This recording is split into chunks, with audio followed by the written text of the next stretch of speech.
नमस्कार. श्री स्वामी समर्थ. जय जय स्वामी समर्थ.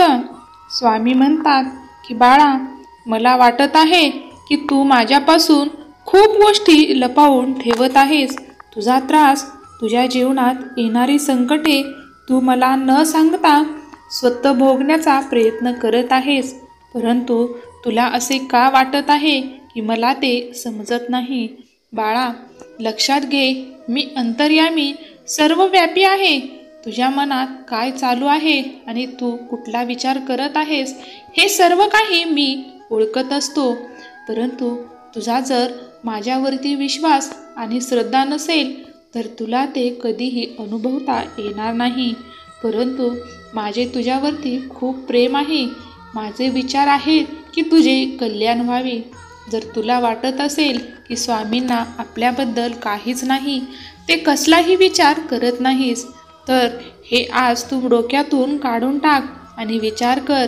बाळा, मी आज तुझ्यासाठी एक संधी पाठवत आहे. तुला माझ्या दर्शनाला येण्याची मी एक संधी दिली आहे. ते संधी तू घेण्यासाठी आज हा संदेश शेवटपर्यंत आहे. आणि तुझ्या जीवनात ज्या गोष्टीचा त्रास होत आहे त्या गोष्टी दूर करण्यासाठी मी तुला मदत करत आहे. बाळा, जीवनामध्ये प्रत्येक घडीला आणि प्रत्येक वेळेला संकटे ही येतच असतात. परंतु त्यावेळी ते संकटे आणि होणारा त्रास दूर करण्यासाठी, आपले मन मोकळे करण्यासाठी कोणीतरी त्यावेळेस आपल्याला हवे असते. पण तुझ्यासोबत तू असा विचार करत नाहीस. लक्षात घे, मी तुझ्यासाठी सदैव इथे बसलेला आहे. तुला जो त्रास होत आहे तो तू माझ्याजवळ नक्कीच आनंदाने सांग. तुझा तो अधिकार आहे आणि तो अधिकार मी तुला दिला आहे. तुझे माझ्यावरती प्रेम आणि विश्वास असेल तर तू ते नक्कीच स्वीकार कर. मी तुला माझ्याजवळ घेण्याची इच्छा व्यक्त करत आहे. आता तुला ठरवायचे आहे की तू माझ्यावरती विश्वास ठेवून माझ्याजवळ यायचे आहे की माझ्यापासून लांब जायचे आहे.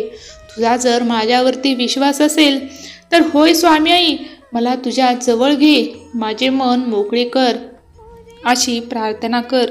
तुझी प्रार्थना माझ्यापर्यंत आज नक्कीच पोहोचेल आणि तुझ्या प्रार्थनेसाठी मी एक चमत्कारिक उत्तर तुला आजच देईन. बाळा, विश्वास ठेव. तुझ्यावर होणारा अन्याय आणि तुला होणारा त्रास हा सर्व मी पाहत आहे. तू ते शांतपणे सहनही करतोस हेही मला माहिती आहे. कारण तू माझ्यावरती विश्वास ठेवून माझ्या मार्गदर्शनानुसार चालत आहेस. ही खूप आनंदाची आणि माझ्यासाठी सुखाची गोष्ट आहे. परंतु तुझ्या जीवनात आता मी आनंदाचे वारे बहाल करत आहे. तुझ्या जीवनातील संकटे आता त्या वाऱ्यासोबत दूर निघून जाणार आहेत. तुझ्या प्रारब्धाचे वाईट कर्माचे भोग मी आज संपवत आहे. फक्त तू आता तुझ्यासाठी ज्या संधी मी देत आहे ते स्वीकार कर आणि तुझ्या जीवनामध्ये नव्याने सुरुवात कर. तुला ज्या गोष्टीची आवश्यकता आहे त्या गोष्टी तू न डगमगता आणि न घाबरता माझ्याकडे माग. मी तुला त्या नक्कीच देईन. परंतु असा हट्ट करू नकोस की प्रत्येक वेळी तू सर्व मागितलेल्या गोष्टी तुला मिळाल्याच पाहिजेत. बाळा, मी त्याच गोष्टी भक्ताला देतो ज्या भक्तासाठी योग्य आणि व्यवस्थित असतात, ज्यामुळे भक्ताचे नुकसान होणार नाही. अशा गोष्टी मी कधीही तुम्हाला देत नाही. म्हणून जे काही मी तुम्हाला देत आहे ते आनंदाने स्वीकार करा आणि दिलेल्या सर्व गोष्टीमध्ये आनंदाने समाधान मागून आयुष्य जगत राहा. स्वामीवर तुमचा जर विश्वास असेल, तुमचेही स्वामींवरती प्रेम असेल तर स्वामी आई, मी सहमत आहे. तुझे मार्गदर्शन मला पटत आहे अशी कमेंट करा. देव कधीही त्यांच्या भक्तांना वाऱ्यावर सोडत नाही. स्वामींनी एकदा का तुमचा हात धरला तर ते कधीच तुम्हाला संकटात सोडणार नाहीत. परंतु तुमचा जो विश्वास आहे तो इतका दृढ करा की तुमच्या जीवनात कितीही संकटे आणि कितीही वाईट प्रसंग आली तर तुम्हाला हाच विश्वास हवा की माझी स्वामी आई माझी सर्व संकटे दूर करेल.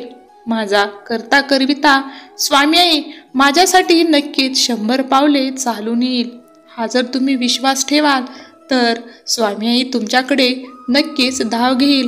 परंतु त्यासाठी तुम्ही स्वामी आईकडे नक्कीच शुद्ध अंतकरणाने अगोदर धाव घ्या आणि मग चमत्कार पहा.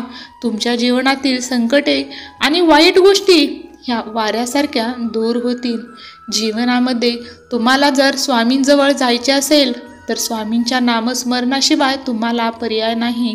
आजचा जर हा संदेश तुम्ही शेवटपर्यंत ऐकलात तर नक्कीच पुढील आठवड्यापर्यंत तुम्हाला स्वामी दर्शनाचा योग घडून येईल. तुमच्या जीवनामध्ये स्वामीच्या सानिध्यात जाण्याची संधी स्वामी स्वतः होऊन तुम्हाला देतील. हा स्वामींचा तुम्हाला आशीर्वाद आहे. फक्त विश्वास ठेवा. देव कुठल्या वेळी आणि कुठल्या रूपात तुमच्याजवळ येईल हे कोणालाही समजत नाही, परंतु जर तुम्हाला ते समजून घ्यायचे असेल तर स्वामींचे आभार माना. स्वामींनी तुम्हाला दिलेल्या प्रत्येक दिवसासाठी, दिवसातील प्रत्येक क्षणासाठी आणि प्रत्येक क्षणातील तुमच्या श्वासासाठी स्वामींचे आभार माना. स्वामींनी तुम्हाला जे दिले आहे त्यात सुखरूप आणि आनंदाने जीवन जगा. जीवन जगणे हे प्रत्येकाच्या हातात नसते, कारण तो तर एक देवाचा दोर आहे. देव ज्याप्रमाणे दोर ओढत असतो त्याचप्रमाणे आपल्याला त्या तारेवर चालावे लागते आणि त्यालाच जीवन म्हणतात. त्यामध्ये संघर्ष, काटेकुटे, वाईट गोष्टी, वाईट लोक, वाईट प्रसंग हे येतच असतात. त्यांना पेलत त्यांच्याशी दोन हात करतच आपण आपला शेवटचा टप्पा गाठायचा असतो. आणि तिथपर्यंत पोहोचण्यासाठी तुम्हाला जे खाचखळगे वाईट मार्ग येत असतात त्यापासून दूर राहण्यासाठी आणि तुमचे मार्ग मोकळे करण्यासाठी स्वामी नामाचा आधार हा घ्यावाच लागतो. स्वामी नामात इतकी शक्ती आहे की ते तुम्हाला कुठल्याही संकटातून आणि कुठल्याही वाईट प्रसंगातून अगदी सहजपणे, अलगदपणे बाहेर काढू शकतात. तुमच्यासोबत जो आगीचा आणि दुःखाचा डोंगर आहे त्याची धाय तुम्हाला देव कधीही लागू देत नाही. फक्त तुम्ही हा तुमचा विश्वास इतका दृढ करा की तुमच्यासाठी स्वामी हा एकच शेवटचा पर्याय होतील. तुमचे जे देवावरती प्रेम आहे, जो विश्वास आहे, तो तुम्ही कधीही डगमगू देऊ नका. मग पहा, तुमच्या जीवनाचे सोने झाल्याशिवाय राहणार नाही. तुम्हालाही जर स्वामींना भेटण्याची इच्छा असेल तर स्वामी आई मला नक्कीच दर्शन दे. माझ्याकडून ज्या चुका झाल्या आहेत त्या मला दाखवून दे आणि माझ्याकडून त्या चुका परत होऊ देऊ नये याची मला बुद्धी द्या.